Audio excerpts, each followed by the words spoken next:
గత జన్మలలో పాప పుణ్యములను అనుభవించడానికి ఈ శరీరంతో వస్తాడు, పునర్జన్మయందు అది గొప్పతనం అని మీరు అంటున్నారు కదా.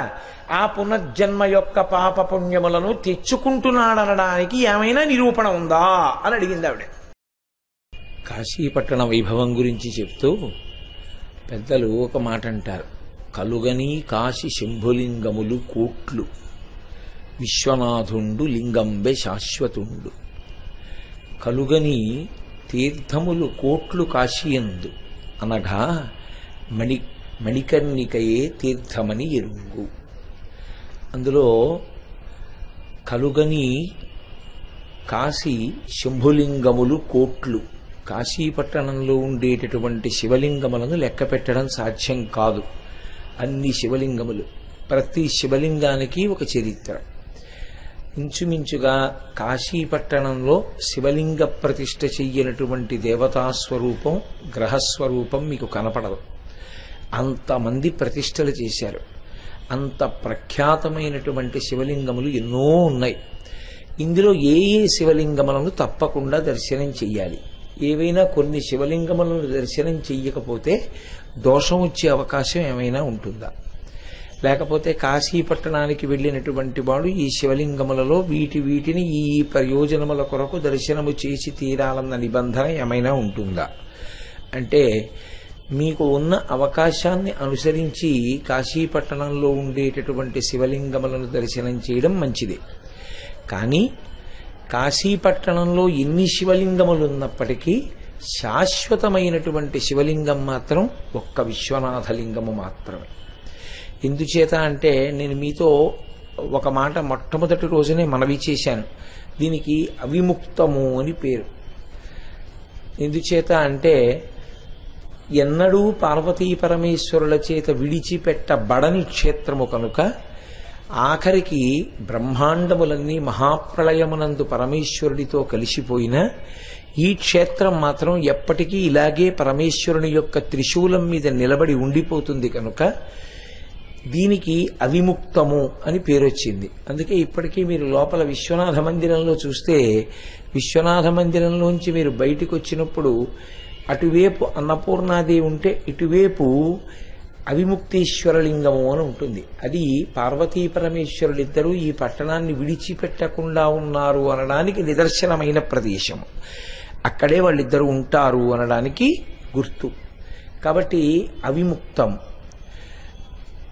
అలాగే ఇటువైపుకి వస్తే లక్ష్మీనారాయణులు, విఘ్నేశ్వరుడు, అటు వెడితే పార్వతీదేవి, ఇటు అన్నపూర్ణ, మధ్యలో విశ్వనాథలింగం. ఇది స్థూల స్వరూపం. ఇది కాక మళ్ళీ విశ్వనాథుని యొక్క ఆలయంలోనే ఎన్ని శివలింగాలు ఉంటాయో, మీరు ఏ ద్వారంలోంచి లోపలికి వెళ్ళినా శివలింగాలు కనపడతాయి. అయితే అన్నీ చాలా గొప్ప గొప్ప లింగములే. అసలు ఒక కోణంలో ఆలోచన చేసినప్పుడు ఆత్మావై పుత్రనామాసి, తండ్రి ఎలా ఉంటాడో కొడుకు అలా ఉంటాడు. కాశీ పరమేశ్వరునికి భార్యా సమానురాలుగా చెప్పబడింది ఈ పట్టణం. కాబట్టి పరమేశ్వరుడు ఎలా ఉంటాడో అలాంటి లింగాలే చాలా ఉంటాయి కాశీలో కూడా. ఉన్నా ఇవన్నీ కూడా శాశ్వతమైన శివలింగములు మాత్రం కావు. అన్ని శివలింగములు, అన్ని లింగముల యొక్క స్వరూపము ప్రళయమునందు లయము కాకుండా నిలబడగలిగినటువంటి స్వరూపమున్నవి కావు. ఒక్క విశ్వనాథలింగము ఏదైతే ఉందో ఆ శివలింగం ఒక్కటి మాత్రం కాలమునందు యుగములు మారిపోయినా, కొత్త కొత్త యుగములు ఏర్పడుతున్నా, లోకములు ప్రళయమునందు పరమేశ్వరునిలో లీనమైపోయినా విశ్వనాథలింగం మాత్రం శాశ్వతంగా అలా ఉండిపోతుంది. అసలు పరమేశ్వరుని యొక్క సంహార ప్రక్రియయే అత్యంత కారుణ్యముతో కూడుకున్నదై ఉంటుంది. చాలామంది అది ఉగ్రస్వభావముతో కూడినదై ఉంటుంది అని భావన చేస్తూ ఉంటారు. కానీ నిజానికి పరమేశ్వరుడు మహాకారుణ్యమూర్తి జీవులను తనలోకి కలుపుకుంటూ ఉంటాడు. అలా జీవులను తనలోకి కలుపుకుంటాడు కనుక ఆయన కారుణ్యమూర్తి. నిజానికి సాధన చేత మనుష్యుడు ఆయన్ని పొందాలి. కానీ మనం ఆయన్ని పొందలేకపోతున్నామని ఆయనే మనని పొందుతాడు. ఆయనే మనని మహాప్రళయమునందు పొందేటటువంటి ప్రక్రియలో కేవలము మనుష్యులు కాదు, సమస్త జీవకోటి ఉంటుంది. అందుకే అది కారుణ్యంతో కూడుకున్నదే తప్ప అది ఏమీ కూడా ఇబ్బందితో కూడుకున్నటువంటిది కాదు. అందుకే పరమేశ్వరుని యొక్క స్వరూపమే కారుణ్య స్వరూపం, పరమ కారుణికుడు ఆయన.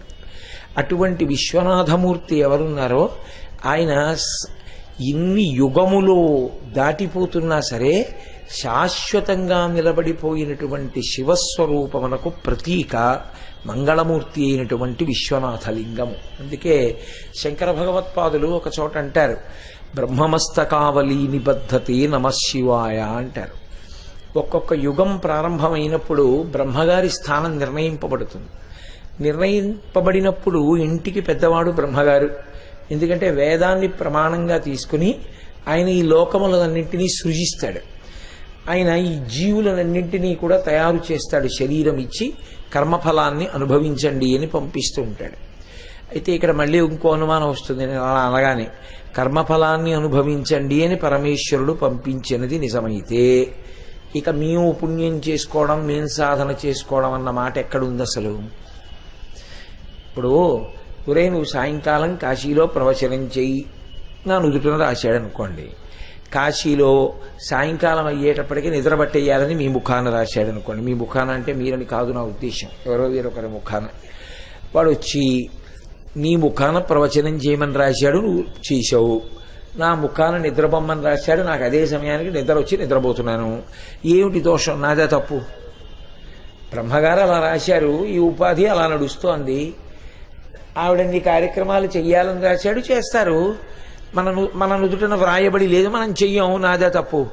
దానికి చెయ్యలేదని నన్ను శిక్షించడం ఎందుకు? చేశారని ఒకరిని మెచ్చుకోవడం ఎందుకు? ఈశ్వరుడు ఆయనేగా చేయమన్నది. నువ్వు చేస్తావన్నాడు, ఆయన వాక్కు జరిగింది. నువ్వు చెయ్యవన్నాడు, చేయలేదు. దానికి మళ్ళీ నువ్వు చేయలేదని నన్ను శిక్షించడం ఎందుకు? నువ్వు చేశావని ఇంకోటి నెత్తి మీద పెట్టుకోవడం ఎందుకు అని ఒక మెట్ట వేదాంతం అంటారు. ఒక ప్రశ్న వేస్తూ ఉంటారు. ఈశ్వరుడు మనుష్య ప్రాణికి బుద్ధినిచ్చాడు. ఈ బుద్ధి ప్రధానంగా దేనికి ఇవ్వబడుతుందంటే వాసనా బలాన్ని జయించడం కోసం ఇస్తాడు.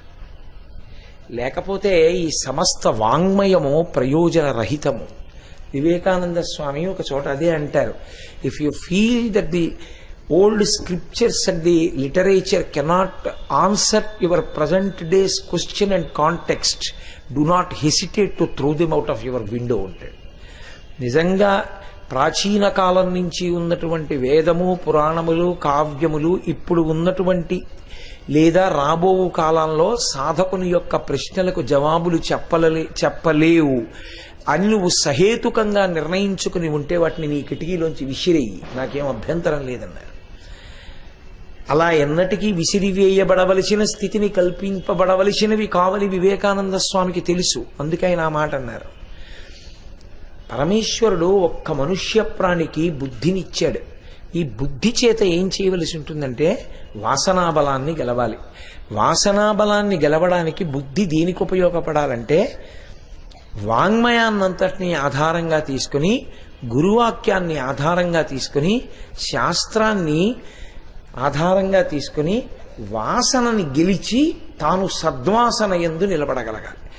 వాసన అన్న మాటకి మళ్ళీ నేననేది ఏదో శబ్దస్పర్శ రసరూప గంధముల యందు ఒక తన్మాత్ర అయినటువంటి గంధమును గురించి నేను మాట్లాడటం లేదు.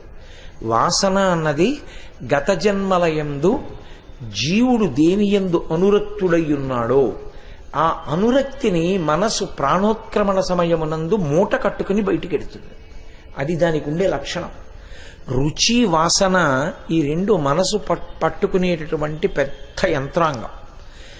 ఏదో ఒక వస్తువు గురించి తెలుసుకుంటాడు, లేదా దీని రుచి ఇలా ఉంటుంది అని తెలుసుకుంటాడు.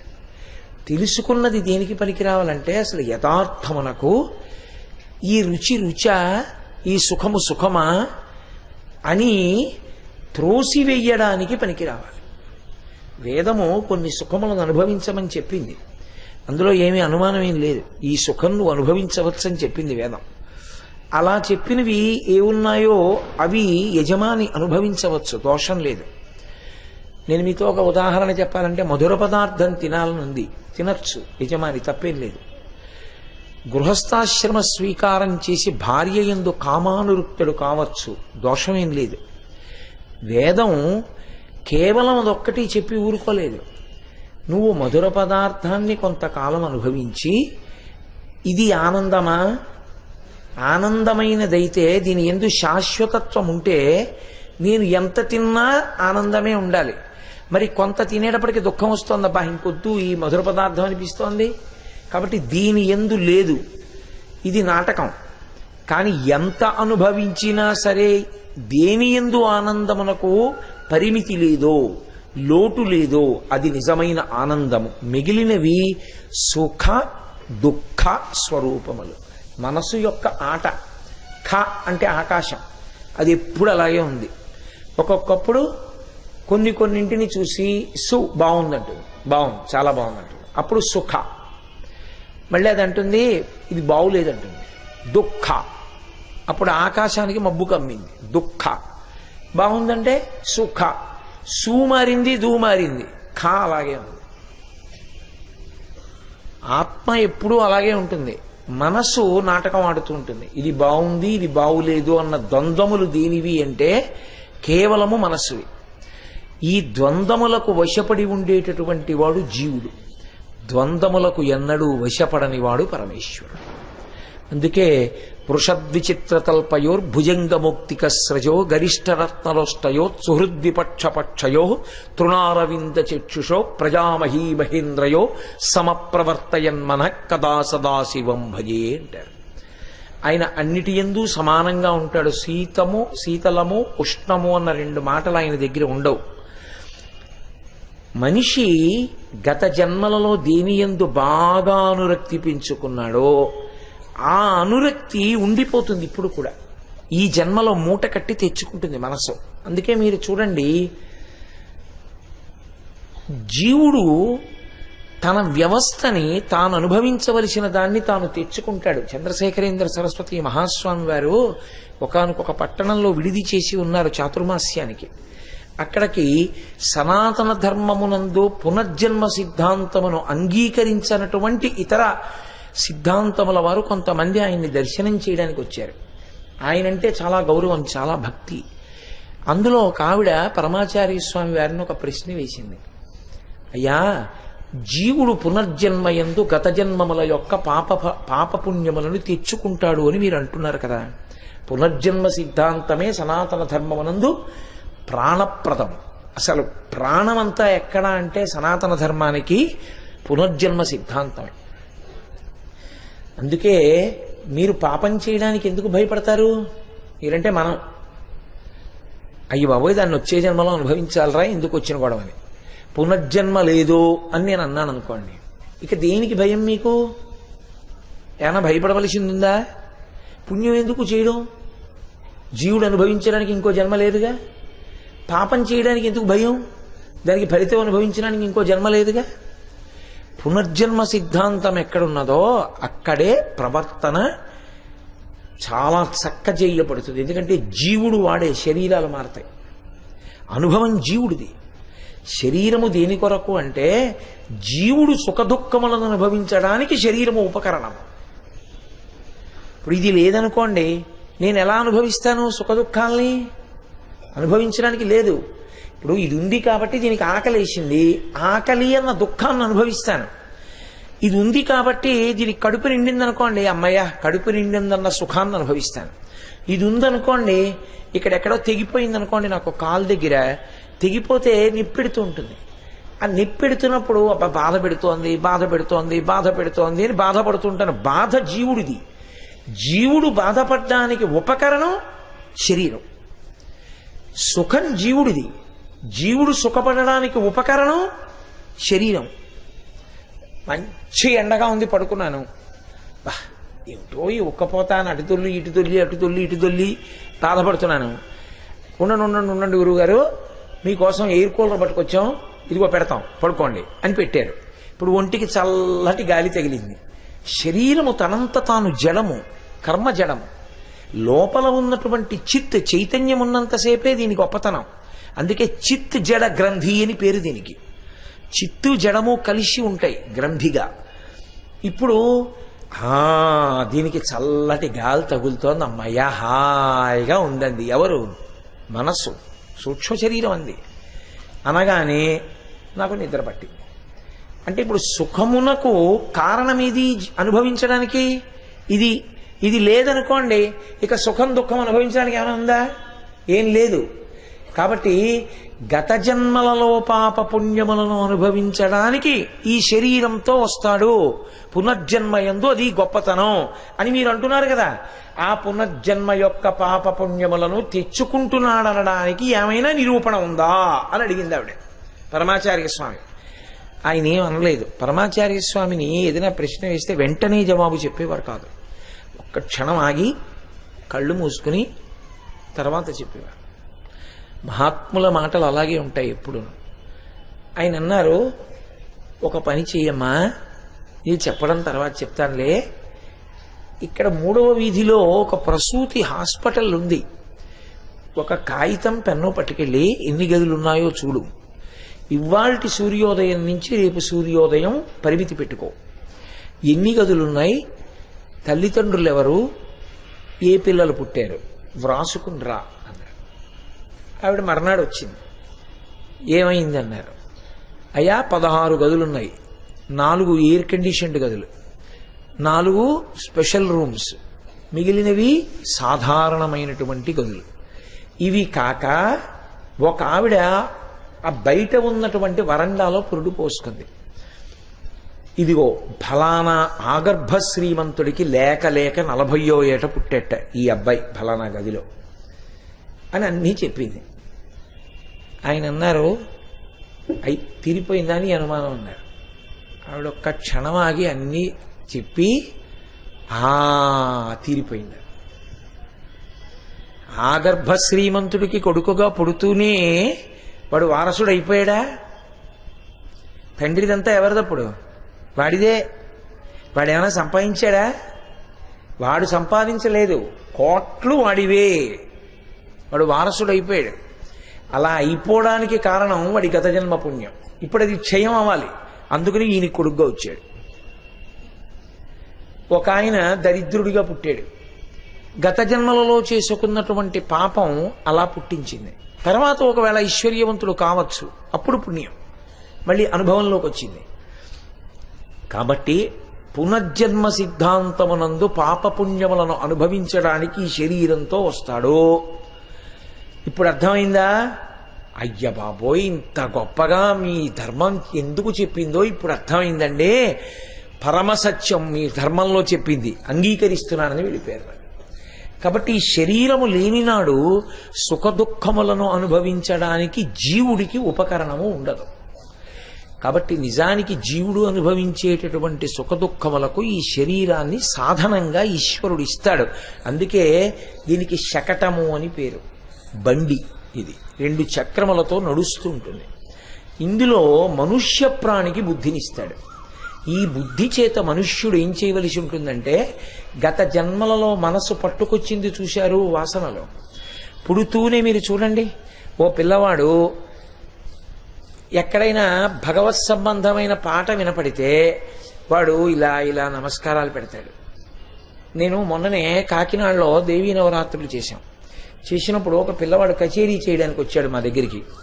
వాడు 3వ సంవత్సరంలో 180 రాగములను గుర్తించి గిన్నీస్ బుక్ ఆఫ్ వరల్డ్ రికార్డ్స్కి ఎక్కాడు. 180 రాగములను గుర్తించగలిగిన స్థితి 3వ ఏట ఎలా వచ్చింది అంటే, వాడు గత జన్మలలో ఏదో గొప్ప సంగీత విద్వాంసుడు. వాడికి ఇంకా రాగం మీద, తాళం మీద, రాగములను గుర్తించగలిగినటువంటి ఆ వైభవం మీద, ఆ నాదోపాసన చేసి ఈశ్వరుణ్ణి చేరడంలో వచ్చిన వైక్లభ్యం, ఇంకా సంగీతం మీద వ్యామోహంగా వాడు పునర్జన్మ తీసుకున్నాడు. తీసుకోవడంలో ఆ వాసన ఉండిపోయి మనసుకుండిపోయిన పరిణతి 3వ ఏటనే ప్రకటనమైంది. మీరు కొంతమంది పిల్లల్ని చూడండి, 3వ ఏటనే వాడు తనకన్నా ముందు పుట్టిన వాడిని ఏ నూతి దిగిరో నిలబడితే తోసేయడం, అమ్మా నాన్న బట్టని బ్లేడు పెట్టి కోసేయడం, వాడి యందు క్రౌర్యముతో కూడినటువంటి పోకడ వ్యక్తమవుతుంది.